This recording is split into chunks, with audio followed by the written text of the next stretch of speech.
नमस्कार दोस्तों मेरे यूट्यूब फैमिली, आप लोगों के साथ में कुछ बातें शेयर करना चाहती हूँ जिससे शायद मेरा मन हल्का हो जाए।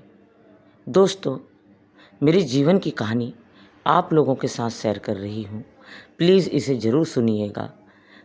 दोस्तों, मैं जब 1 साल की थी तब मेरी माँ मुझे छोड़कर चली गई थी। यानी कि मेरी माँ ने मुझे इस दुनिया में अकेला छोड़ दिया और वो भगवान के घर चली गई। दोस्तों, इस समय मेरे साथ कितनी परेशानियों का सामना करना पड़ा। मुझे मेरे पापा, जिन्होंने मुझे माँ और बाप दोनों का प्यार दिया। दोस्तों, किसी तरह मेरे पापा ने मुझे पाला, मुझे बड़ा किया। मैं 5 साल की हो गई तब मेरे पापा ने दूसरी शादी की।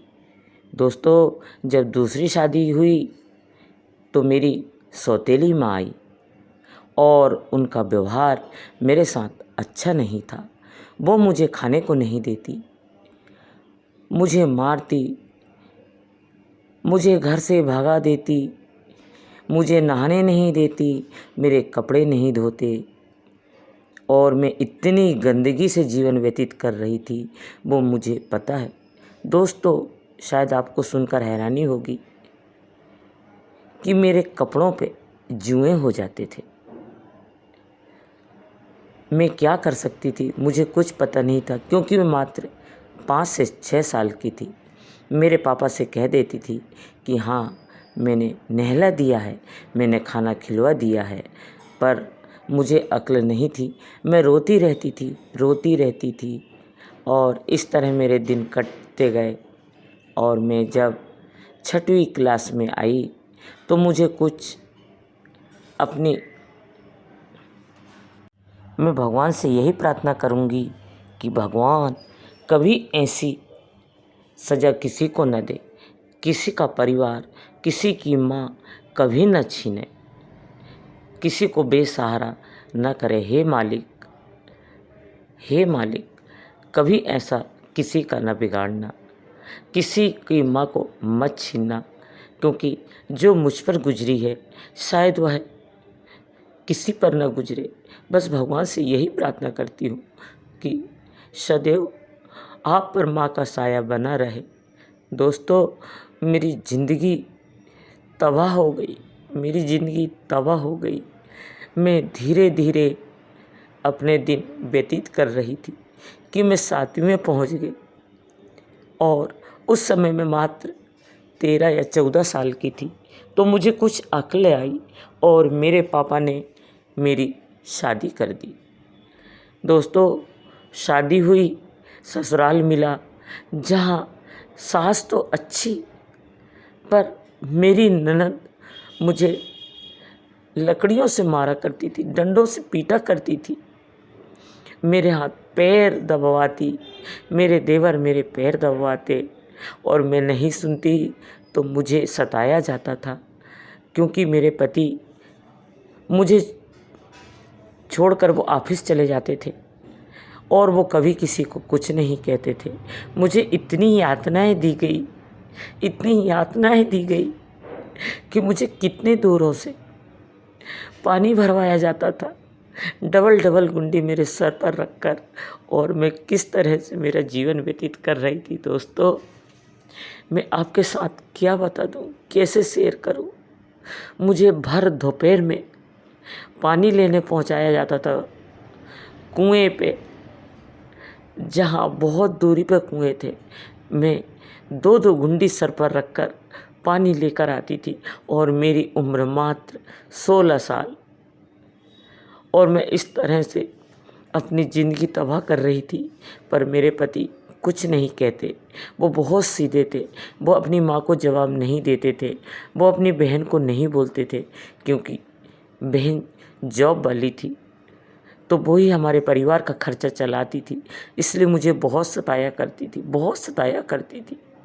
मैं उनके कपड़े धोती, मैं उनके हाथ पैरों की मालिश करती और सारा काम मुझसे करवाया जाता था घर का। इस तरह मेरे दिन व्यतीत हो रहे थे। दोस्तों, फिर मुझे एक बेटी को जन्म दिया मैंने, और मेरी बेटी मात्र 2 महीने की थी और मुझे उस घर से निकाल दिया गया और कहा गया कि तुम बाहर रहो। तो मेरे पति ने कहा, नहीं नहीं, वो कहाँ जाएगी, मैं भी उसके साथ जाऊँगा।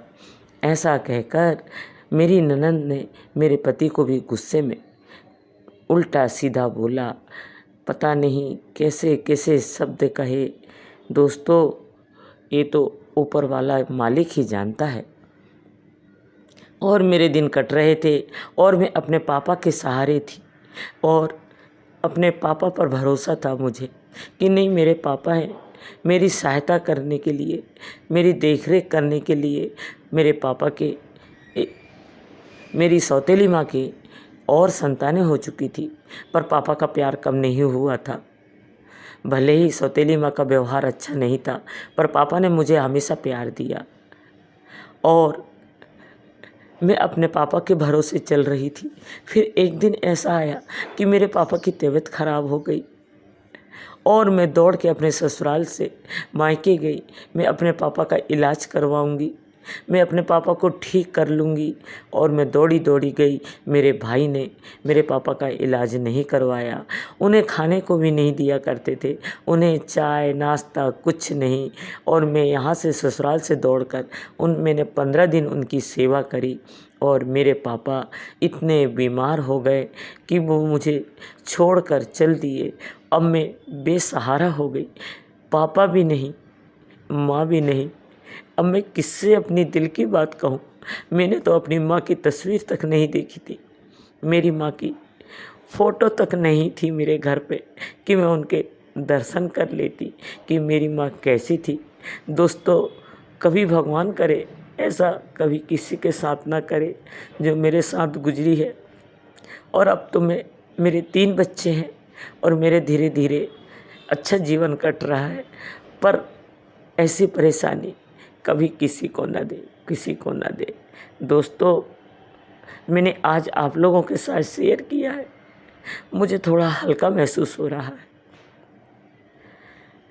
इसलिए कृपया दोस्तों, कभी भी ऐसी स्थिति किसी पर आए तो ज़रूर आप लोग सहयोग करना। उन बच्चों को देखना कि जिनके माँ बाप नहीं हैं। दोस्तों, बस आपसे यही मेरी प्रार्थना है कि सदा उनका साथ देना और उनसे कभी मुंह मत मोड़ना। धन्यवाद दोस्तों।